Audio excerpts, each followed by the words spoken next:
Like a trusted turnout jacket you've had for years, Flex 7 outer shell fabric delivers a perfectly broken-in feel on the very first wear. Flexible, comfortable, and powered with the strength of NFIRS technology, Flex 7 outer shell fabric is made to move. To learn more, visit tenkatafabrics.com/flex7. Flex 7, powered by NFIRS technology, only from Tenkata Protective Fabrics. Fire Service Data and Tech Talk. Hey everybody, it's Eddie Buchanan with the Fire Service Data and Tech Talk on fire engineering. We're coming out of the spring and into the summer, and you know what that means if you've been going to FDIC for any chance or ever wanted to go to FDIC. The call for proposals is about to close. It's going to close on June 17th. So you want to make sure you get your proposals in. A little over 36,000 people attended last year, this past in April. And that was a record. So it's really a conference you want to try to attend. Certainly, if you have a content that might be a good class, make sure you put that proposal in. It's not hard to do. It's just a few questions. It takes you maybe an hour to get that all entered in the system. And I always tell folks, man, make them tell you no, right? You won't be able to go if you don't try. So be sure to put your proposals in, get them in by June 17th, and then we'll see what happens when all the announcements come out. So this month's show, we're going to talk about NERIS. So if you've been around the fire service at all in the last year, it's kind of like it's everywhere. It's certainly going to have a tremendous impact on the fire service. And I've got with me today one of my good friends I've known for many, many years, Chief Tom Jenkins. Tom, welcome to the show, man. Glad you're here. Oh, thanks, brother. I appreciate it. It's good to be here and visit with your audience. So we've known each other, I don't know how long. Why don't you give the audience just a quick rundown of kind of where you started and how you ended up where you are today? Sure. I was a career firefighter for 26 years. I spent 15 years of that actually as the fire chief in the city of Rogers, Arkansas. So this is great. Still live here. Just retired about 160 days ago. Actually just came from the fire station, believe it or not, and stealing a little coffee, but was the chief here for 15 years. This is a great place, home of the first Walmart. But during my tenure here, I was able to be the IEFC president for a year, and have just been afforded a lot of golden opportunity to interact and interface with people in this fire service career field like yourself. So it's good to be with you this morning. Well, thanks for taking the time. You've been kind of the face, the point man, I guess, on this NERIS implementation. So I guess if folks are on the treadmill, firefighters who are listening in, that may not be, maybe they've heard some rumblings about it, but don't know what it is. Tell us a little bit, give us the basics, like what the heck is NERIS? Well, NERIS is a lot of things, and first and foremost, it's the replacement for the legacy NFIRS system. So the way in which firefighters have completed incident reports, the fields they had to enter, the pain often they encountered, this is a system that replaces that, but it's more than that. It's recognition that I don't know of a fire department anywhere, whether it was in Virginia or I started in Oklahoma, maybe it's in Oklahoma, maybe it's in California. I know of no fire department that gets up every morning and say, we have enough resources to do our job, and we understand the diversity of risk in our community.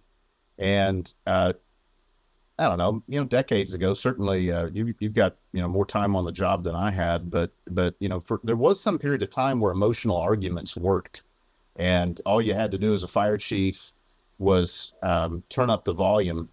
And as long as you had the right audience, you could typically get the resources you need. And we've seen that vanish over time. And it's not to say that there's not a little bit of that. People still love firefighters. They trust firefighters. But, in a world with scrutiny and some sensitivity to government taxation and that sort of thing, we have to be very deliberate in the way in which we tell our story in order to have the resources to protect our communities. And NERIS, philosophically is going to help with that it's looking at understanding risk, understanding performance, understanding deployment, and doing so in a way that makes the job of a firefighter, the job to complete an incident report, to tell their part of the story, the most crucial part, we try to make it easier. And so it's a heavy lift, but it's a very worthwhile task that we have in front of us. So like I guess going historically, I recall doing the one pager, right? You had that one page press hard 3 copies thing. You could write a little narrative on the back. Then we went to digital RMS systems that were basically the same thing, but still pretty archaic. I distinctly remember pulling the big binder off the shelf in the watchroom to fill out a report to look up a code, you know. And now that same NFIRS reporting system has been there for I don't know however many years, what like the 70s or something like that. Mm-hmm. What is this going to feel like? Like how, if I'm a firefighter completing a report, what's going to be the tangible differences I might experience when I do that? Well, there'll be different ways in which you can fill out the report. I mean, you're spot on. The system that we have today, and you'll probably feel the same way. I tell people from the day I got on the job to the day I left as fire chief, the information we contributed or lack thereof was the exact same. It was a computerized hard copy form. It did not grow with the times. I mean, we went from, never, it would be inconceivable to carry ballistic vests on fire trucks to carrying ballistic vests and helmets and doing all sorts of things to take care of our communities. But the way in which we contributed to sharing, what we did, how we intervened, it never evolved. And really, and I think the number is 24 years that NFIRS went without any upgrades at all. This system will be different in that we're designing it to be intuitive to the firefighter. It as much as we can enhance information, when we have an address, there's a lot of information we know about the property right now. We can automate telling, the incident report about the weather at the time of the incident and throughout the duration. There's certainly things that we can do to make automation and enhancement of data a thing, but primary focus is to make the job of the firefighter to complete that report, make it easier. And so what we think about every time we make a change or we consider feedback from the fire service as we're designing the system is we think about, is this right for the firefighter? Is it going to tell the right part of the story? Is it going to allow them an opportunity to give us crucial information, or is it information that's just busy work? And so what we desire is that firefighters will find a system that abandons codes and some of the way in which we enter data for decades, and instead replaces it with forms and data sets that make a difference, that reflect modern tactics. It's not just about making it easier for the firefighter. It's also about improving the quality of the data that we collect. And, this project is being spearheaded by UL Fire Safety Research Institute, but it's in partnership with the United States Fire Administration, the Department of Homeland Security Science and Technology Directorate. So this is it's a three-legged stool of effort to make a system that makes, entry on the part of the firefighter better, quicker, and then interpretation of that information by the fire chief easier, so that, they don't have to use emotional arguments to get resources. They're able to accurately tell about the gaps in protection in their community and hopefully get the staffing apparatus stations that they need. What kind of interface are we talking about here? Do I have to go to the watchroom and get on a computer or a laptop or something, or is there some field entry that can be done? It's both. What we know is that a vast number of fire departments today have the capability to complete an incident report remotely, and so we want to enable firefighters to complete the incident report on the way back to quarters. That frees up time that they can use for other things. And so we have that as certainly a fundamental ability. It's cloud-based, it's secure. And so whether you're using a free app that's available to enter that data, or whether you're using a traditional, records management system that, many fire departments use today, once they're compliant with NERIS, as long as they have that capability, NERIS has that capability to take that information in near real time. But it's also, there's some rudimentary ways you can still contribute. That you have fire departments, especially in the West, that are very challenged with cellular connectivity and coverage. And so, while it would be commonplace, I watched our paramedic crews complete, patient care reports on the way back to quarters all the time. So it's commonplace for a lot of fire departments to be able to do that, but there's still departments doing, dial-up as the way they access the World Wide Web. And so NERIS will be able to take that information as well. It's with 27,000 plus fire departments in the country. And so we have to make sure that we meet them at their level, and we'll have the ability to do that as we develop the system. So obviously, I'm on the road. I'm in Redlands, California, here at the ESRI headquarters, where we are later today meeting with the CAD and RMS vendors, right? So the idea is to talk about how to enhance and facilitate this migration to have integration with CAD and make it all auto-populate, right? So how much information do you think, like if I'm on an incident, I open my report, what does CAD integration mean to me when I'm looking at that as I'm going down the road or coming back to quarters after the call? Like, how does that work? Well, I think that, fundamentally, we get questions about why. And like, why are we talking to CAD? And you'll have people with the opinion. I know of very few fire departments that don't have some level of criticism for their dispatch center. And most people, talk about CAD and they'll say it's designed for law enforcement. They're quick to point that out, oftentimes controlled by law enforcement. And that may be true, but in all fairness, the fire service as a unified voice has never really engaged CAD and said, this is what we need CAD to do to address the needs of fire and emergency response organizations across the country. And so we developed a data schema that was released earlier this month. Data schema, right, just being, fields that we can optionally take in, and integrating CAD is optional. Fire departments do not have to do it, although they're encouraged to. Because when we're in a world of understanding, finite numbers of resources, there's only so many ambulances and fire trucks and chief officers and heavy rescues and ARF units in any community, we kind of have to know a little bit of the story about what we're called for. And there are just tactical timestamps that are more conducive to being collected on the CAD side.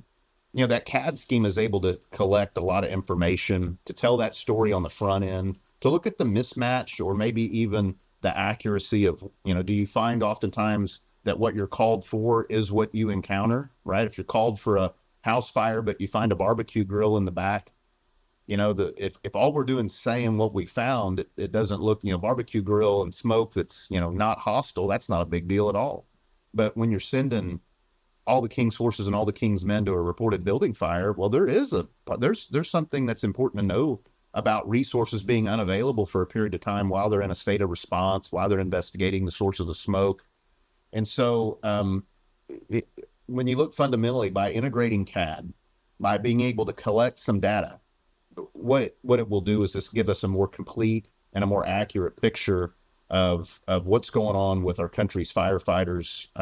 32 million incidents plus every year. Telling that first, call it 5 or 10 minutes of the incident, that's a big part of the story. So data schema, stuff we're asking, right? That's basically what that means. Absolutely. So that's going to cause some apples to apples kind of discussions, which are good. These are good things. But are you hearing any resistance or any concern? There's the old thing in the fire service about what is a tanker? Does it haul water or have wings? So how has that worked? Looking across the fire service with the feedback you're getting, are people seeing that as a good thing, or is there any concern, or where do you see that going? It's weird. It's big old fire service adages. You always hear the resistance to change within the fire service, and we have a little of that. I wouldn't want to, mislead your audience. Because it is change, it is different. It means we have to learn something. But, overall, what I've found, Eddie, is that the fire service is pretty hungry to do this. They recognize that, man, you can't be an accredited fire department and just rely on NFIRS data. There's not enough timestamps in the NFIRS data to even understand your performance as a department.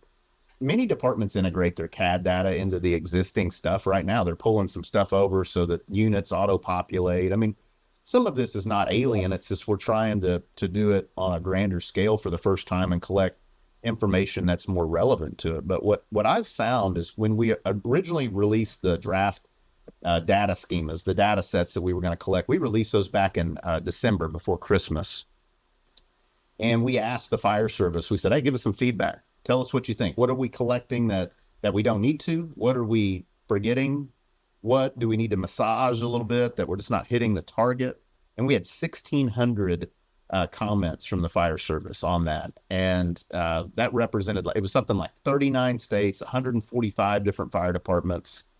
And that's an important point, is that this is the fire services system. NERIS is not for the states. It's not for the local fire departments. It's not for the U.S. Fire Administration. It really is for all of us. It's a team sport. We all have a need to understand elements of the information that NERIS will tell us about. And I've found the fire service to be very open to, giving us feedback. We're not going to have it right, but one of the things that we believe in is we're going to have to update this thing at regular intervals.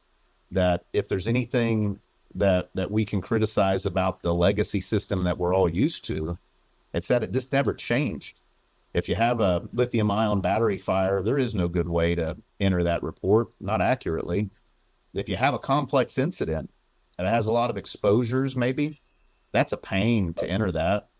If you have a driver of a vehicle who suffers a time-sensitive medical emergency and wrecks their car and the car catches fire, you have no opportunity to accurately describe that incident because it's too weird. And we're going to try to close those and dozens of other gaps to just make it better. And I've found the fire service to be very open to that. I think they're excited. Well, and first off, my compliments to the team there, because I read the initial draft of the data schema in December and then looked at it again when it came out recently in the version 2, I guess we'll call it. You really did a good job of trying to anticipate all of the different variables that are part of an emergency scene operation. I thought it was really thoughtful, that they did a good job to capture things. And if you're listening to this and you haven't gone and read it, you can do that, right? You can go on the NERIS website, download it, check it out for yourself, and get a sense of what we're talking about. I think you don't have to be a data analyst to be interested in that information. We're not data. Right. Yeah, I know. So, and the tactical value of that, right? Like I'm a big fan of what I call data beyond the air brake. I think it's important that we start to capture and measure metrics that are beyond arrival. I would call it the air brake. You hit the air brake, and that's when the clock stops. And that's when we just get started. So we're missing all of our tactical, information that we could capture. But I think, I just saw, like, it crystallized in my brain just hearing you talk just now, was like getting the CAD company's attention. Is difficult to do because a lot of times, like you said, we're right in the backseat of the CAD world. And you may or may not get their attention to be able to make those changes. But if the fire service agreed on one data schema, if this is what every fire department is requiring, and this is what the one voice thing that Dr. Laurie has been pushing, and I think it's a valid point that when we all speak with one voice, stuff happens. Yeah. So I think that will cause the CAD companies to pay attention. When everybody says the same thing, well, now that's an easier target for them to hit. For them to work with, and we're not dealing with a million variables that it's impossible to capture. So I think that's a huge piece of that. And that one voice thing, your fire chiefs, your analysts, your firefighters riding backwards, everybody needs to be on the same page with that. And we are going to be the firefighters are going to be the ones that are going to ultimately benefit from that, and the citizens, because that's going to help us eventually improve operations. Amen. And that's what it's all about. It's about making the job of the firefighter and the fire chief easier. That's really our primary audience. And, if there's anything that's, I think important for people to recognize is that when you have a team like the UL FSRI team who's been putting out, information on, modern, fire dynamics, suppression techniques. Look at how they engage the fire service with their tech panels. Look at how they, take what is very heavy science and they make it digestible for firefighters. And they've been doing that for a long time. And so to have, this kind of group working on NERIS means that we're going to be collecting valuable information that will continue to improve our job. I think the other thing that I hope you find, during your meetings today, you'll have an opportunity to meet with some of the development team. These are people who are not firefighters, but came to this project And they're as passionate as any firefighter I've seen. These software engineers and architects and people with very impressive titles and biographies, they're working on NERIS, and they're working on Sundays, and they're working late at night on a Thursday, all across the country in different time zones. And for me, it's easy to think that maybe the people doing all the back end software stuff, that they're just hired folks that that's their specialty. And what we found is that that's accurate. That is their specialty, but they care about fire and emergency response, and they're asking questions and understanding our business. And when you couple the passion of firefighters contributing, comments to a system, working to design it, with people in the software and app world that really care about our business, it's unstoppable. And for me, it's inspiring. It's just cool to see people that passionate about what we're doing, and problems that you and I have seen our entire careers. Very much so. Yeah. It's funny, the team, right? Like, so my first thought, I've heard people say, why is FSRI doing this data project? Right? These are fire guys. They burn stuff. Why are they doing this? And my response to that was, I don't know that I trust anybody else to do it, to be honest with you.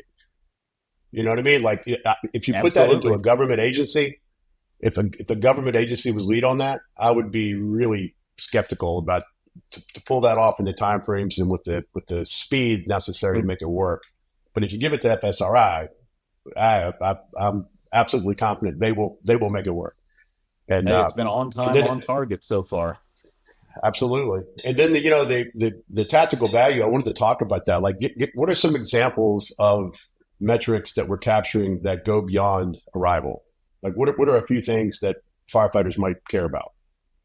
Well, I tell you what I find interesting is that, as a fire chief, it was oftentimes you'd find some new widget on the fire ground, or you'd find even elected officials. I remember purchasing aerial apparatus. We would do these big, 5, 6, big apparatus orders. And you would find sometimes elected officials asking questions like, do you really need that big ladder truck, Jenkins? And I could tell them some anecdotal stuff, even some empirical stuff. But, now we're asking questions about, if you say you suppress the fire, we're not just saying, hey, did you put out the fire, which is what the old system said, you extinguished it. We're saying how. Did you use a booster line, 2.5-inch ground monitor, aerial pipe? Like, what did you use to put out the fire? How did you search the building? When did you search the building? When did you do ventilation? I mean, there's just all this kind of information that I think eventually informs not only kind of logistics questions that I would concern myself with as a fire chief, but also training questions. We're asking, hey, did you do gross decon after a fire to remove contaminants that may or may not cause cancer in the long run? That can be documented, with a click.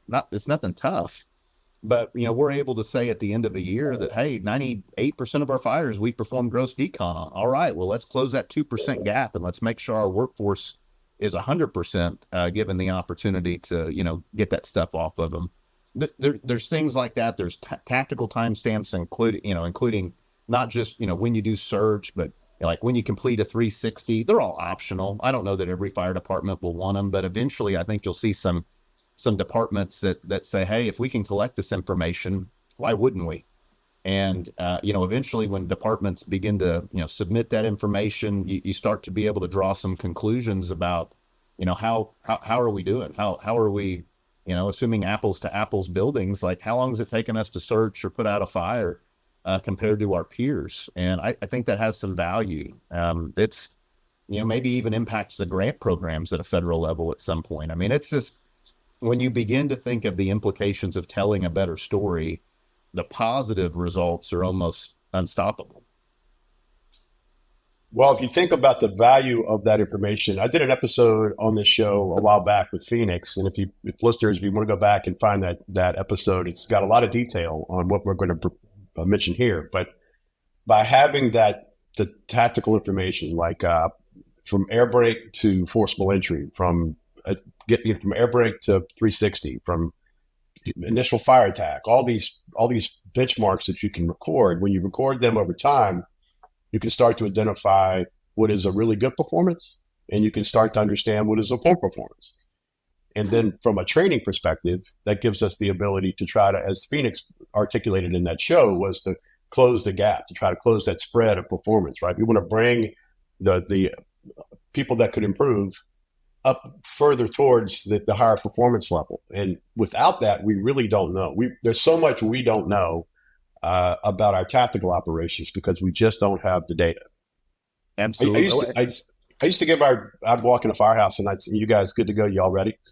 And they'd say, "Yeah, Chief, yeah, we're good to go." Like, well, how do you know? Like, but based on what? You just feel good today, or have you done things? Like, what do we know about the tactical operations for firefighting? We don't have any of that information yet. Well, think about, I mean, most of the time, if I talk to buddies, because all of us have like two friend groups, right? You have firefighter friends and non-firefighter friends. They fit into one bucket, and it seems like I have a disproportionate number of fire friends. And if they talk to me and they say, "Hey, I did it this morning," I said, "Oh yeah, we had a little smudge, had a little fire a couple of shifts ago." First question I ask them is, I go, "Hey, is it a good stop? You get a good stop on it?" And that's just a matter of opinion, right? Like, yeah, we nailed. I mean, it's rare that they go no, but I'm with you. Like, I love when you say that, that there's data beyond the air brake, because that's exactly right. How shameful is it to some degree in the fire service that the only part of the story we really care about, all we focus on, is how long it takes to get there with a sufficient quantity of firefighters and apparatus. But all of us have experienced times in which we get there on time with the right quantity of resource, the right type of resource, and we still burn it. We still burn it down. We don't do a good job, right? Things, whether it's all for our fault or not. And, that's important, because that can inform decisions about training and equipment and command and control communication. And I think that, the data that we will be able to obtain will really make, our business so much more valuable, and the decisions we make so much more impactful. Yeah, and I'll say this, if this discussion of tactical metrics and measuring performance makes you nervous as a engine company officer or firefighter, take your headphones out and go outside and start training. Right now, don't worry about listening to the rest of the show. You need to go outside and train. So this is how you get better, is by looking at metrics. If you look at any profession, sports teams, professional race team, any of those things, all of these high performance teams are always based on a intense scrutiny of metrics. And we've never had that. So we're going to learn some lessons. And, and I think in the first couple of years, I think it's important to really not be that judgmental about it. You know what I mean? Like, it is what it is. That this is what our data is telling us of how we're performing, and let's just improve on it. And let's not worry about, who's in first and last place, but that the idea is to move the profession to a higher level of performance so that we're there for them. And that's ultimately that's what the point is. It's not where you're sitting in the lineup, so to speak. No, you're right. You're right. And, but, I think when I was fire chief a few years back, we put these computer monitors in all the stations, and we had an option. It was like, you could put out everybody's turnout time for the previous 24s, a rolling 90th percentile. I was a little nervous about that, because I thought, man, this might make some folks mad, or, you just never know the reaction of the guys and gals out there. And when we did it, it had the best reaction that I could have imagined, right? They got competitive. And if their numbers were wrong, if they were keyed wrong, or they got put off the call for some reason and then got put back on and it looked like a long turnout time. I mean, they were mad. They were in my office like, well, that time that's on there right now, that's wrong, Chief. We got to fix that. It was an ego deal. And I know that's not exactly how this will go nationally. And you're right. Like, we should not. It's about let's walk before we run. Let's collect the system. Let's get it working. But what I hope it does is it institutes throughout our culture this idea of, like, we care about how we perform for our citizens. That it's not just about racing to the scene. It's not about just looking pretty. Like, we have to know our job.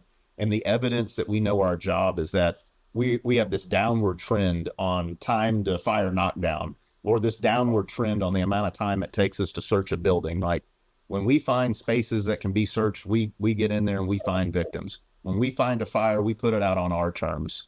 And if it creates a healthy way of helping firefighters serve our communities better, I can think of no wonderful opportunity than this. I mean, it's inspiring. What should fire departments be doing now? So you already have what? Tell us about the test fire departments. There are a handful of folks that are already on the system that are using it today. Tell us about those guys. Well, those wonderful fire departments that I'm forever in gratitude for, they're helping us they're doing dual entry. They're out there, continuing to report to the legacy system, and they're helping us with some, putting in some calls, typically, fake calls. They're trying to think of every way they can break the system, which is exactly what we need right now. And they're really helping to inform, subtle corrections and design issues that we want to get right before we get it out to a larger audience. But those 6 fire departments are spread across the country. We picked them based on a variety of factors, but really we just wanted like a good cross section of not just department type and size and community profile, but also, are they a district, an authority, a city, a county? Do they run transport EMS? I mean, when you try to get 6 fire departments that reflect our business, it's tough. And so we have Orange County, California, Fire Authority, West Metro in the suburbs of Denver, Frisco, Texas, Springdale, Arkansas, Upper Marion Township, Pennsylvania, and then Fairfax County Fire and Rescue in Virginia. And those departments, every day I see emails come back. They're giving us feedback. Hey, we like this. We don't like that. Think about this. Can't do all of it, right? Some of it's just local opinion. Some of it doesn't, may conflict with somebody else's opinion in a prototype department, but they're out working it right now. And this summer we will select on July 1st, we'll select the first 50. That's the beta testers, again, all across the country, different sizes, to further kind of turn up the volume on NERIS. And so it's, we've only been at it. This project's only been alive for like 395 days, maybe. And to get something this size off the ground in a prototype state in 300 and whatever days, that's impressive. And that speaks to the people behind the scenes working to, really get it set up. It is remarkable. Anybody that has tinkered in any kind of technology development or particularly in analytical technology, it's a beast. You're moving at a incredible pace to get this done. So July is when 50 departments come on. What happens after that? Like, what is that going to run for a period of time, and then we start to open it up, or what?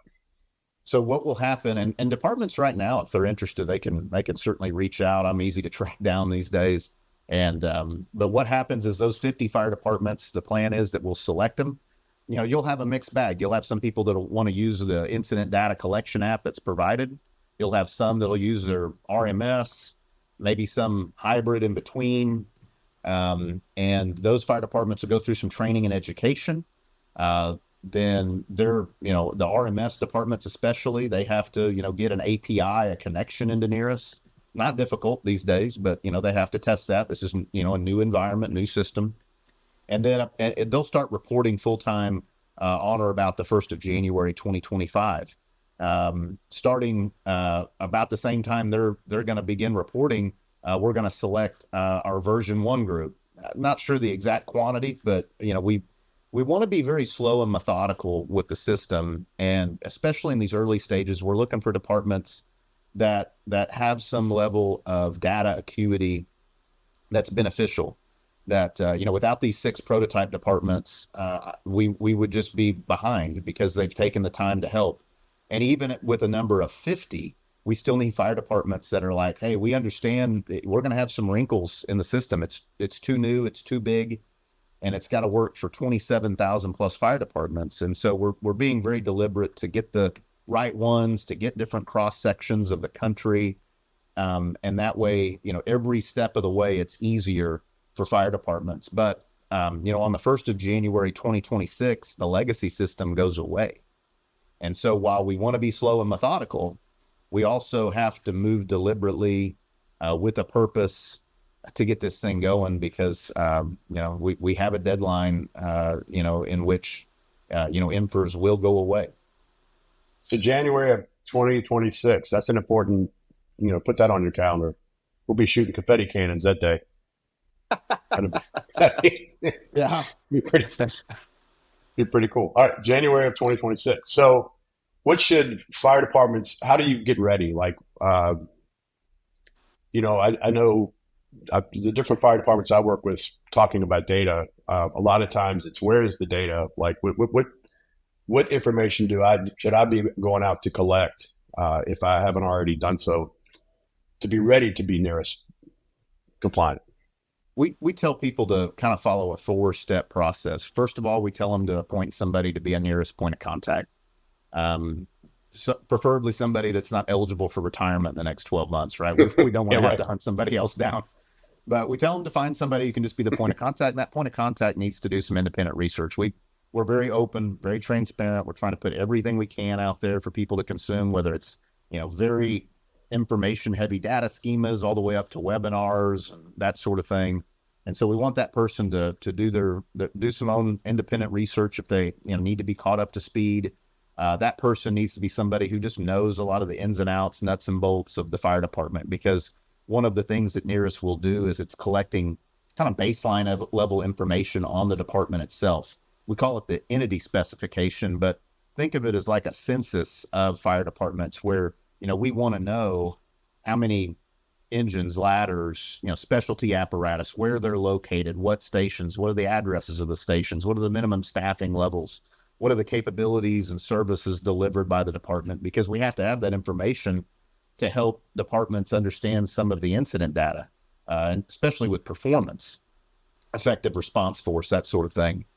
And so, that person needs to understand a lot of that information.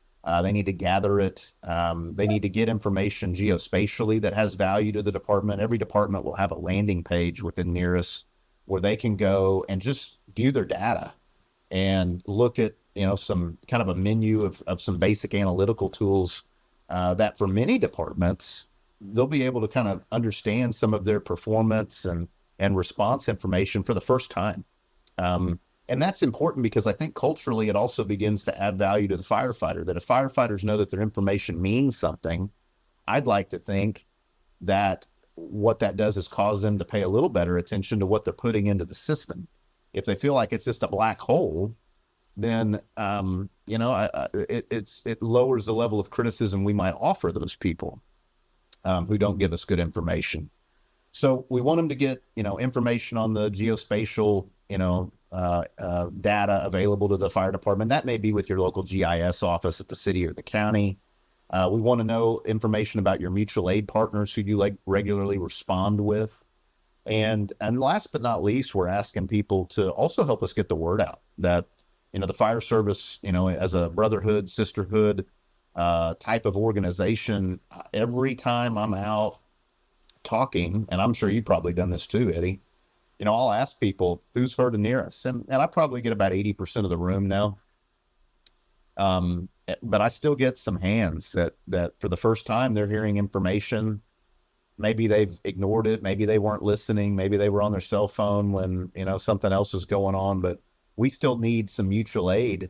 And what I mean by that is we need departments to make sure their neighboring departments, are just engaged, that they know it's coming.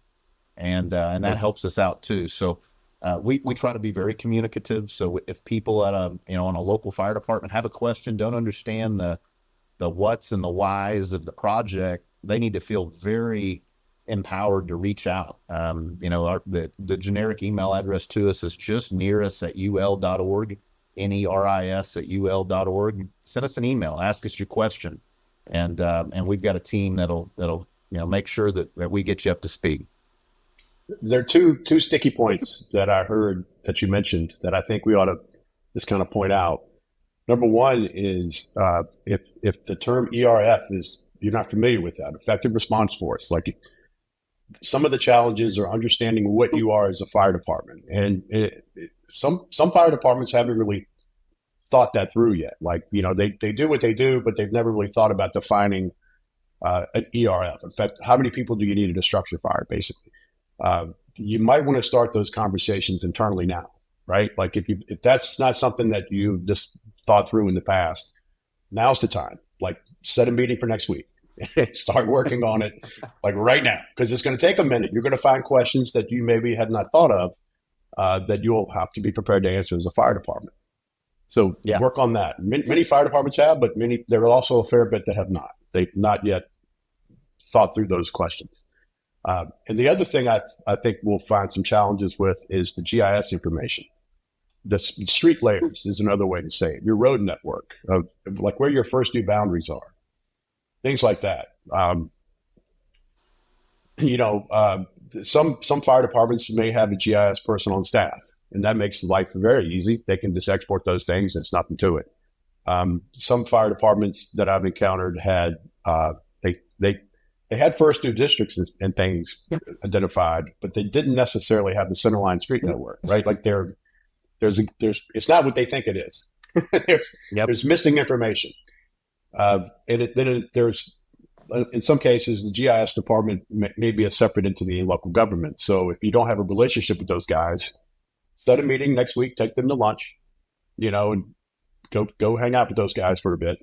Because you're going to need their help. You're going to need them to export some files and things for you. And then there's some fire departments that they just don't have any of that. Like the local government may not have or have very limited capability with any sort of GIS stuff. Like do you have any advice for those kinds of fire departments that, oh man, I don't even know who I would talk to over there at the courthouse, what would I do?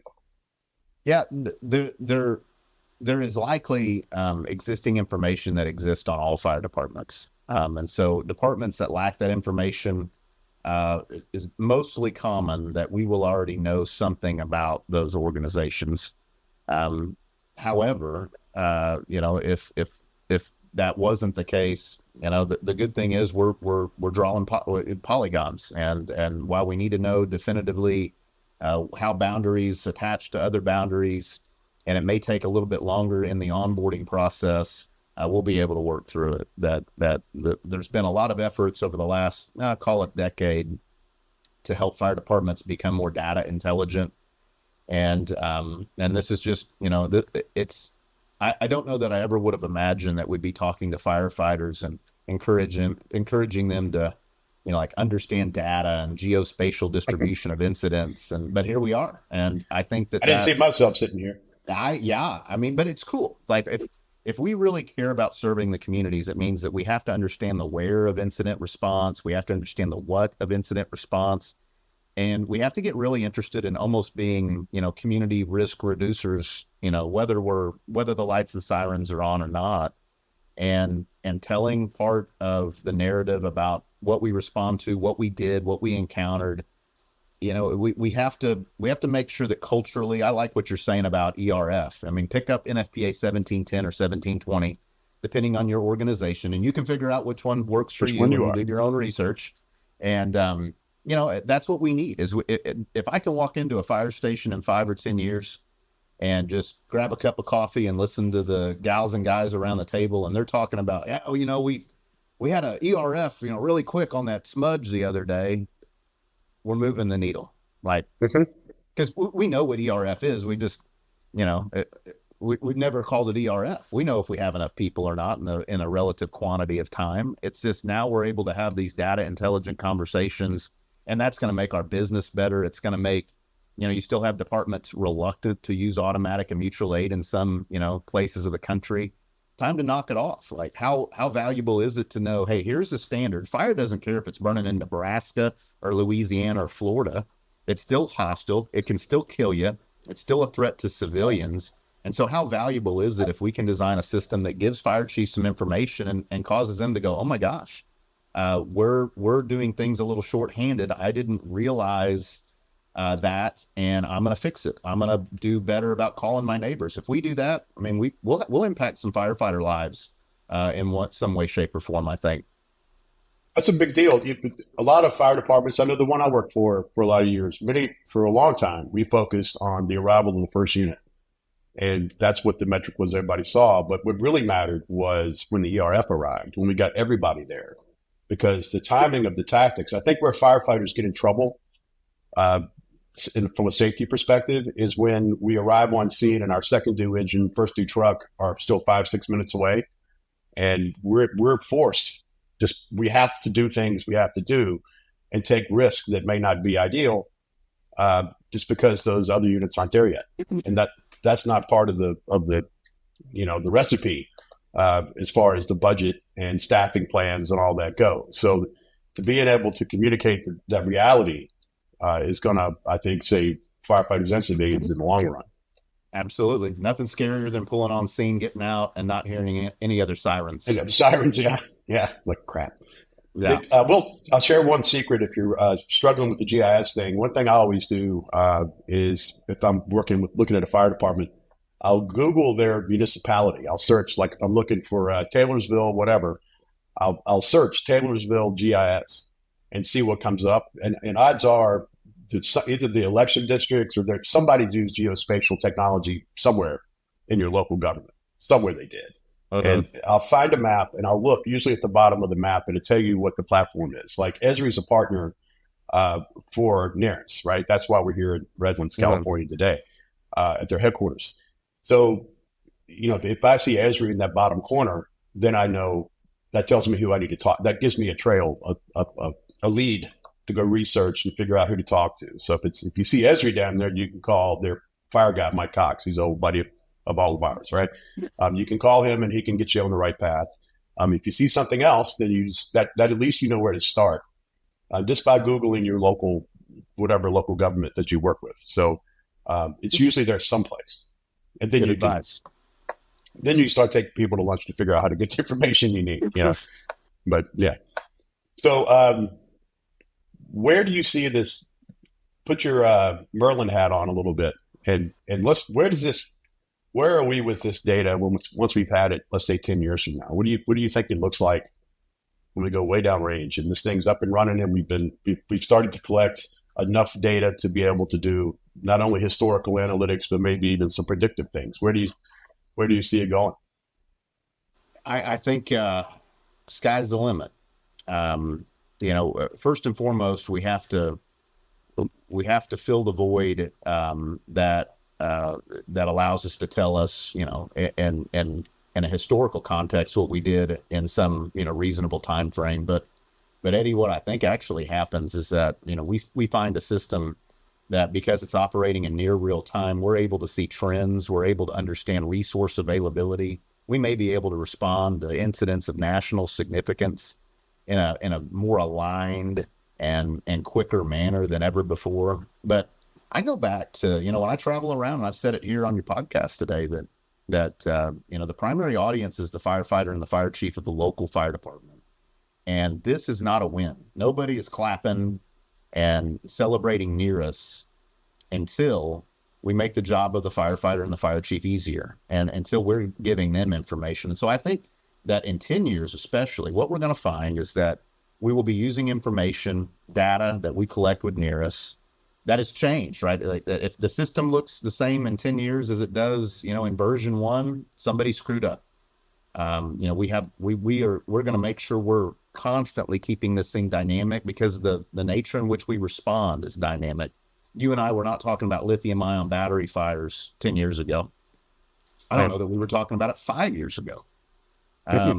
But we have to, and that's just one example. We know that it's just going to get more complex. There's going to be other battery chemistry. There's going to be other hazards. And so what I think we will have is we'll have a system that's able to throw a flag when something new, that you'll have, the ability to look at narratives and information and see trends as they pop up. I think we'll be able to know resource availability better than ever before across the country.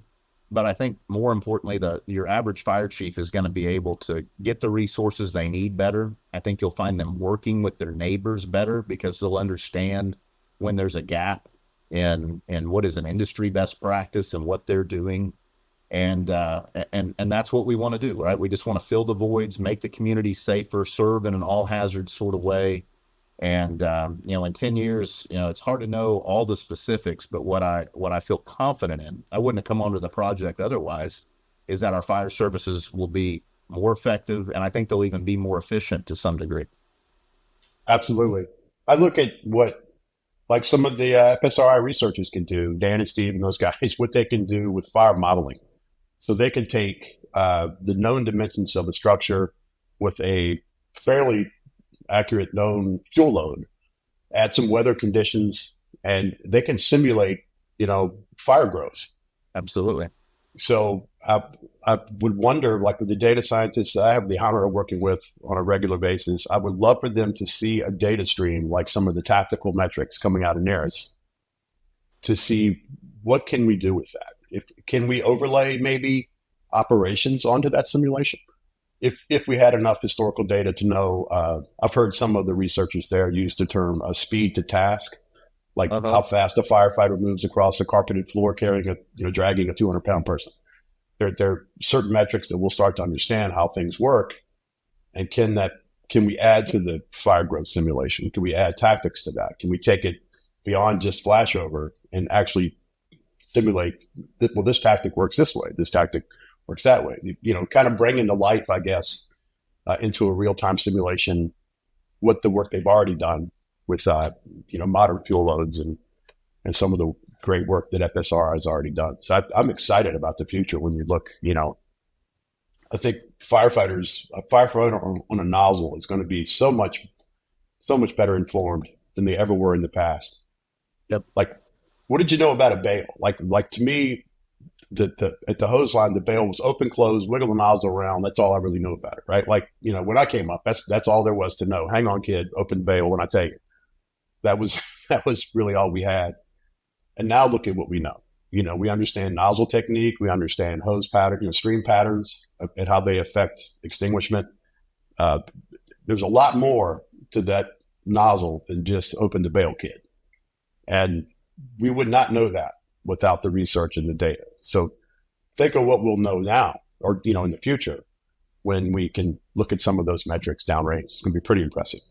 Oh, absolutely. I mean, I do think that if there's any error that I make in answering your question is that I'm not thinking big enough.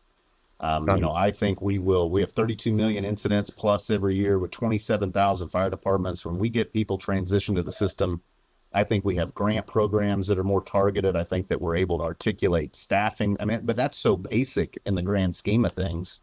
I think that, when you see, instances of urban conflagrations and some of the information we can obtain there, I think we're really able to take better care of our communities and our firefighters simultaneously. I think it will be a different world when we're having this conversation, in 2034. Yeah, hopefully we're all still here. Amen. But it will be great to see how it influences tactics. Now that, the challenge, I'll throw the challenge out there now to the standard makers and the book publishers and the, curriculum developers, is the trick now is you need to put your running shoes on, because this data is going to start to become available in a couple of years, and 5 years to turn a standard into update a publication ain't going to cut it. No, we're going to have to find a way to be more responsive in the way these systems are designed and can leverage this information as it becomes available to us. So it's an interesting time in the fire service. Lots of cool changes coming about. Exciting things. We've needed it. We've known it for 50 years, ever since I think America Burning has the word data in it like 56 times. Like, we know we need this information. Yeah. We've not done a good job on obtaining it. When you apply it to all hazards, like, we've got our work to do, and we're going to rise to the occasion. Yeah. So firefighters, be ready, man. You want to, go do your homework, go find out what you have to do to get NERIS ready. Go to the NERIS website. What's the website again, Tom? Where do they go? That's a great question. It's longer. I think it may be fsri.org/NERIS, but I probably need to check that out. I've got it bookmarked on my browser here. Me too. I'm hitting it about once, twice a week. But yeah, so go find it, just Google it. It's going to have the things that you should be doing to get ready. Make sure that if you're the fire chief listening to this, that you can go get that started. And if you're the firefighter and you've not heard anything about this, start talking up the chain of command and make sure people are paying attention. Maybe you would be the person that would spearhead such a thing. So if you're listening to this podcast, you might be. Any closing thoughts? I really appreciate you coming on the show today, Chief. Anything to leave folks with? No, just certainly, be a part of the solution. Know that there's some other, data sets, data schemas coming out. We'll be establishing a data schema on personnel exposure, community risk reduction for the first time ever. And then, of course, we'll have a fire investigation and incident analysis schema that's coming out. That'll be, information we're collecting kind of in those buckets of thought. And it's your system. And so take a look at it, see what you think. submit a comment or 10. And, it's decisions are made by those that show up and contribute. And so, don't be on the sidelines here, participate in your system, reach out anytime. And Chief, it's always good to see you. You're a great advocate for, these sorts of topics that while they're not always the sexiest in the firehouse, they are among the most important. And so I'm glad that you're doing this podcast and talking about NERIS. We appreciate it. No, absolutely. And you hit a nerve there a little bit. I got a couple minutes. You hit a nerve with the exposure tracking. I had the unfortunate experience of doing 5 line of duty sets of paperwork in my job as the admin chief before I retired in 5 years. One was traumatic and all the rest were medical, exposure related, occupational cancer exposures and things. And documenting those types of things is essential, because your insurance folks will try everything they can think of to try to, avoid a claim. So the more information you have, the better. That's absolutely critical, that you are tracking these things. And you should be keeping your own notebook and your own exposure log. I always tell people to do that. Have your own personal log. But the more we can build in our reporting system, the better everybody's going to be. So I appreciate that fact as well. They're here. But Chief, thanks again for taking time out of your day to hop on the show. And I'm sure I'll see you around at the next event. We see each other quite often. And be sure to look for more information on NERIS through the website or at your, whether it be whatever conferences that we're going to next. And we'll keep monitoring as we go. So I really appreciate you. Enjoyed it. Thank you all. Yes, sir. That is all for this episode of the Fire Service Data and Tech Talk. You can find me on the social media networks. I'm out on Facebook. It's under Eddie Buchanan. You can also have a page, Fire Service Data and Tech Talk page out there on Facebook. We're on Twitter it's at Data Tech Talk. And of course, always find me on LinkedIn under Eddie Buchanan. So if you have ideas for the show, you think there's a topic we should be talking about, be sure to send it out to us. I would love to hear what you think and give us that feedback. And so until next month, I hope everybody has a good summer. Be safe. Take care. Fire Service Data and Tech Talk. Like a trusted turnout jacket you've had for years, Flex 7 outer shell fabric delivers a perfectly broken-in feel on the very first wear. Flexible, comfortable, and powered with the strength of NFIRS technology, Flex 7 outer shell fabric is made to move. To learn more, visit tenkatafabrics.com/flex7. Flex 7, powered by NFIRS technology, only from Tenkata Protective Fabrics.